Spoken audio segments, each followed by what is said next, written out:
Fala pessoal, tudo bem com vocês? Sejam bem-vindos a mais um vídeo aqui no canal. E no vídeo de hoje eu vou falar a respeito do caso Irene Garza, que ocorreu no ano de 1960 e só foi solucionado oficialmente em 2017. Pessoal, esse caso foi mais uma indicação de um inscrito aqui do canal e, como eu sempre falo, se vocês quiserem, vão deixando indicações aí nos comentários que eu estou anotando tudo. E, como vocês já sabem, se gostarem desse vídeo, deixa um like e um comentário que me ajuda muito. Então, sem mais delongas, bora pro vídeo. Irene Garza nasceu em 15 de novembro de 1934, nos Estados Unidos, mais precisamente no estado do Texas. Ela era filha de Nicholas e Josefina Garza, um casal de empresários que possuíam uma empresa de lavagem a seco em McAllen. McAllen é uma cidade localizada no estado do Texas, que na época tinha um pouco mais de 20 mil habitantes. Já hoje, ela conta com quase 150 mil habitantes e se tornou a 22ª cidade mais populosa do estado. A cidade se encontra no extremo sul do Texas, fazendo fronteira com o país vizinho México. País esse que os pais de Irene nasceram e cresceram, se mudando mais tarde para os Estados Unidos. A infância de Irene foi tranquila. É dito que, além de estudar, ela também ajudava os pais na empresa da família e falava que, quando crescesse, iria ser professora.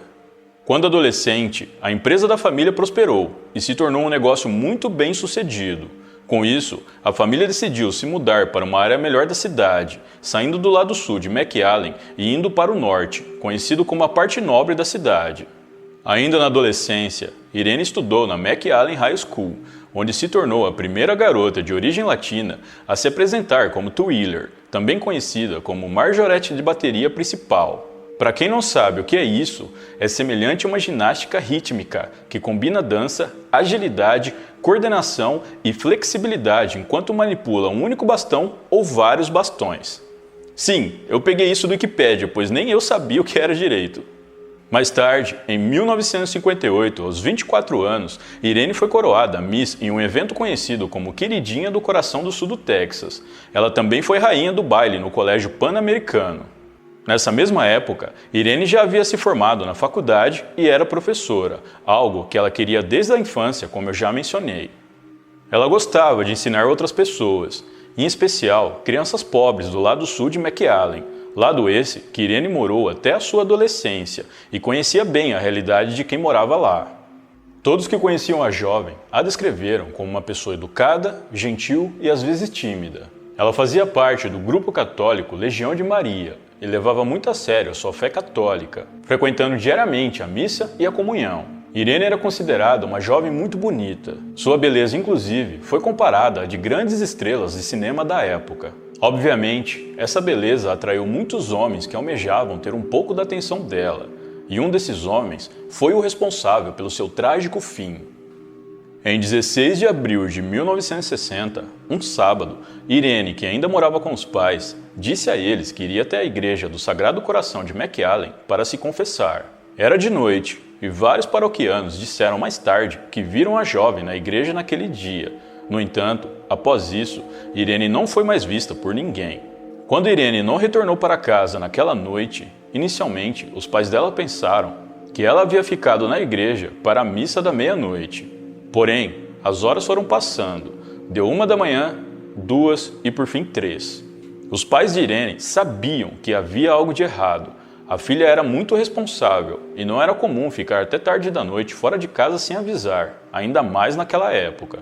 Com isso, Nicholas e Josefina Garza foram até o departamento de polícia de McAllen e relataram o desaparecimento da filha. Logo pela manhã, os detetives passaram a investigar o caso e não demorou muito para que a pequena cidade de McAllen soubessem do ocorrido. Como eu já mencionei, a cidade na época era pequena e contava com pouco mais de 20 mil habitantes, então praticamente todos se conheciam por lá. E o fato de Irene ser uma jovem muito bonita e desejada por vários homens fazia com que ela fosse automaticamente popular. Logo, boatos começaram a surgir. Alguns diziam que ela havia fugido com um homem rico, dono de uma empresa petrolífera. Já outros diziam que ela tinha sido levada por alguém que não foi correspondido. Os detetives não descartaram nenhuma hipótese, mas evitaram dar credibilidade aos boatos, ainda mais sem nenhuma evidência. Mais tarde, uma mulher ligou para os pais da jovem, dizendo ser Irene, que havia sido sequestrada e que estava em um hotel numa cidade próxima. A polícia checou essa ligação e também foram no hotel mencionado, mas tudo não passava de um trote. Pois é, já naquela época dos nossos avós, haviam pessoas que achavam graça nesse tipo de brincadeira. Depois, apareceu um homem que disse a uma garçonete que levou Irene contra sua vontade e depois deu um fim nela. Esse homem chegou a ser investigado. Ele disse aos detetives que foi apenas uma piada após ele ter bebido muito e pediu desculpas, algo que foi constatado pelos detetives que depois o descartaram como suspeito. Em 18 de abril de 1960, 2 dias após o desaparecimento, alguns moradores que andavam por uma estrada de McAllen encontraram a bolsa, o sapato esquerdo e o véu de renda de Irene. Após essa descoberta, a polícia montou uma equipe de busca com a ajuda de vários voluntários e vasculharam toda a área onde os pertences da jovem foram encontrados. As buscas se intensificaram nos dias seguintes, até que em 21 de abril, 5 dias após o desaparecimento, o corpo de Irene Garza foi encontrado em um canal, em uma área localizada a vários quilômetros de onde seus pertences foram achados. A notícia da descoberta do corpo caiu como uma bomba em cima da família, amigos e a população da pequena McAllen. Irene era uma jovem responsável, religiosa e que gostava de ajudar as pessoas. Quem teria motivos para fazer algo desse tipo? É claro que após isso, os boatos a respeito de amores não correspondidos ganharam força e até a polícia passou a trabalhar com a hipótese de um crime passional. De acordo com os médicos legistas que examinaram o corpo, Irene havia sido agredida, tinha vários hematomas pelo corpo e foi forçada a ter relações. Ainda de acordo com os médicos, a causa do óbito foi a supressão de ar de forma mecânica. Haviam marcas de mãos no pescoço da jovem. Uma coisa que atrapalhou as investigações foi o fato de que qualquer evidência, fosse cabelo, sangue ou até mesmo fluido masculino, parecia ter sido levados pela água por conta do tempo em que o corpo ficou no canal, que no caso foram 5 dias. Durante as investigações, os detetives chegaram a interrogar mais de 500 pessoas em várias cidades do Texas, incluindo criminosos que já estavam em liberdade, cujos crimes eram da mesma natureza do qual vitimou Irene. Eles também realizaram quase 50 exames de polígrafo e ofereceram uma recompensa de $2.500 por qualquer informação que levasse as autoridades até o responsável pelo crime.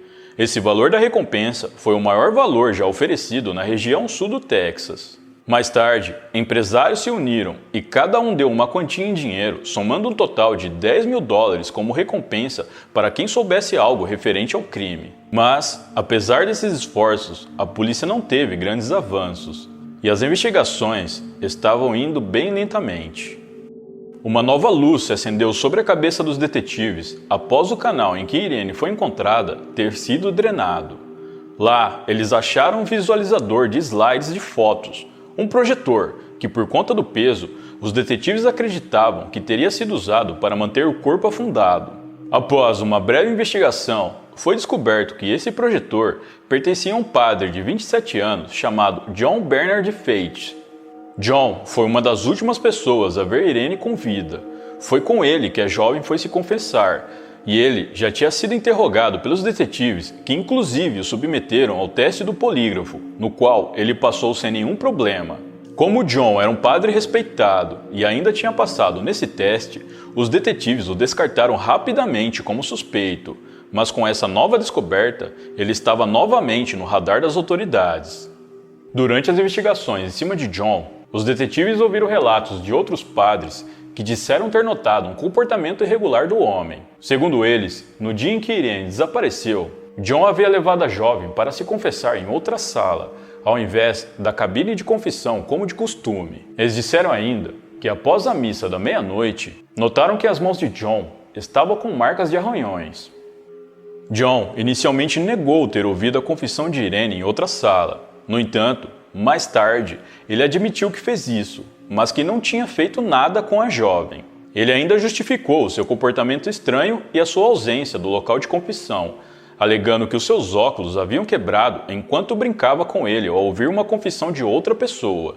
E por conta disso, ele teve que ir até a casa pastoral de sua igreja, que ficava próxima para pegar outros óculos, e que ao voltar, A parte que dá acesso à entrada da igreja estava trancada, e ele teve que entrar pelo segundo andar por uma janela, e quando escalava, arranhou suas mãos nos tijolos. Questionado a respeito do projetor dele ter sido encontrado na cena do crime, ele disse que o projetor havia sido roubado semanas antes do crime. Para os detetives, John estava escondendo alguma coisa, mas a falta de provas e também a proteção de líderes da igreja que tinham muita influência na época fizeram com que John não fosse acusado pelo crime. Mais tarde, foi descoberto que 3 semanas antes do que aconteceu com Irene, uma mulher chamada Maria América Guerra foi agredida e forçada a ter relações enquanto se ajoelhava na grade de comunhão em outra igreja católica na cidade de McAllen. Rumores afirmavam que o padre John era o responsável, mas os líderes locais da igreja desencorajaram as pessoas a falar qualquer coisa a respeito de um padre estar envolvido nisso. John admitiu ter estado naquela igreja no mesmo dia do ataque a Maria, mas disse que foi visitar um outro padre e que não tinha nada a ver com o que aconteceu com a mulher. Posteriormente, ele foi acusado por esse crime e levado a julgamento, mas o julgamento terminou com um júri suspenso, e depois, em 1962, ele apenas foi condenado a pagar uma multa de $500 e ficou por isso mesmo. Referente ao caso de Irene Garza, ele foi arquivado após os detetives não conseguirem algo forte que pudesse ligar John ao crime. Depois, para que a população esquecesse tudo isso, os líderes da igreja local decidiram enviar John para a Abadia de Assunção, um mosteiro terapista no Missouri. Lá, um abade disse a um monge chamado Dale Tacheni que os líderes da igreja lhe informaram que John havia tirado a vida de uma mulher e forçado relações com outra, e que eles pediram ao monge Dale que ele aconselhasse John por alguns meses para determinar se ele tinha disposição para se tornar um monge. A esse monge chamado Dale, John confessou que realmente havia cometido esses crimes. No entanto, ao invés do monge ir até as autoridades na época, ele guardou essa confissão consigo por muitos anos. Meses depois, por não se sentir confortável com o estilo de vida monástico, John foi enviado para Jemez Spring, no estado do Novo México, para um retiro de tratamento para padres problemáticos. Lá, ele entrou para uma equipe que ajudava a supervisionar esse retiro. Mais tarde, um outro padre chamado James Potter, que foi mandado ao retiro após ser acusado de fazer coisas com mais de 100 menores, foi liberado por John para voltar à sua função como padre em outra igreja. Não demorou muito, e o padre James Potter voltou a praticar esses mesmos crimes, mas desta vez ele foi destituído e preso. Na década de 70, John Fate decidiu que não queria mais ser padre, largou a batina e foi viver a sua vida. Ele logo conheceu uma mulher, se casou, teve 3 filhos e se mudou para Phoenix, capital do estado americano do Arizona. Ele ainda atuou como voluntário por 17 anos na Sociedade de São Vicente de Paulo, uma organização internacional da Igreja Católica que tem como objetivo ajudar os mais necessitados. No ano de 2002, o monge Dale, que havia ouvido a confissão de John, não podia mais guardar esse segredo. Ele então entrou em contato com as autoridades e informou tudo o que sabia. No entanto, René Guerra, o promotor público do condado de Hidalgo, condado que a cidade de McAllen faz parte, optou por não reabrir o caso. Segundo ele, a investigação inicial na época em que ocorreu tudo tinha sido de má qualidade, que muitas das testemunhas da época já não estavam mais vivas e que não havia provas físicas o suficiente para levar o caso adiante. A família de Irene ficou revoltada com isso, ainda mais depois que esse mesmo promotor disse com suas palavras que ninguém era assombrado pelo que aconteceu com Irene, que ela simplesmente se foi e o culpado escapou, ponto final. Deixando muito claro que ele não estava nem um pouco interessado em reabrir o caso. No ano de 2014, o juiz do Tribunal Distrital, Ricardo Rodrigues, fez campanha para tirar René Guerra do cargo de promotor público, com a intenção de assumir o lugar dele.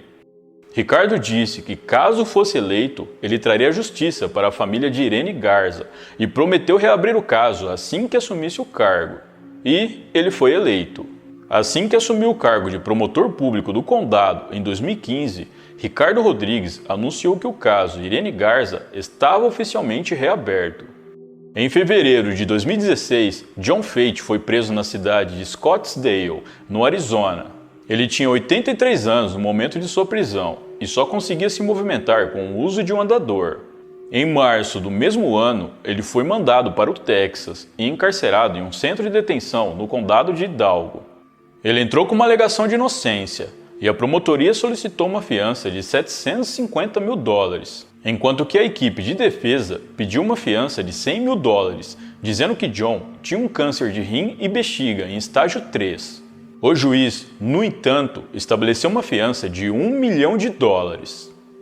Em março de 2017, o monge Dale Tachene testemunhou contra John Fate em um depoimento fechado. Em novembro do mesmo ano, John foi julgado e mais tarde, em 8 de dezembro, ele foi condenado à prisão perpétua. John Fate ficou encarcerado na unidade WJ Estelle, próximo ao centro de Huntersville, no Texas. Em 12 de fevereiro de 2020, John Fate faleceu devido a complicações de sua doença que estava avançada. Como vocês puderam perceber, John viveu uma vida plena e tranquila, enquanto que sua vítima, Irene Garza, foi privada disso. A família dela teve que viver por vários anos sabendo que o responsável pelo crime estava solta. Em casos como esse, que demoram para se ter uma solução, geralmente o fator que determina isso é uma polícia ineficaz ou um criminoso astuto. Mas aqui, foi a proteção de pessoas poderosas que ajudaram John a escapar da justiça por vários longos anos. Isso é muito triste, pois essas mesmas pessoas que deveriam representar os valores cristãos, amar e ajudar o próximo, fizeram totalmente o contrário. Por mim, todos que protegeram John também deveriam ser presos, mas eu sei que isso não irá acontecer. Bom, eu só espero que Irene esteja em um bom lugar e que descanse em paz.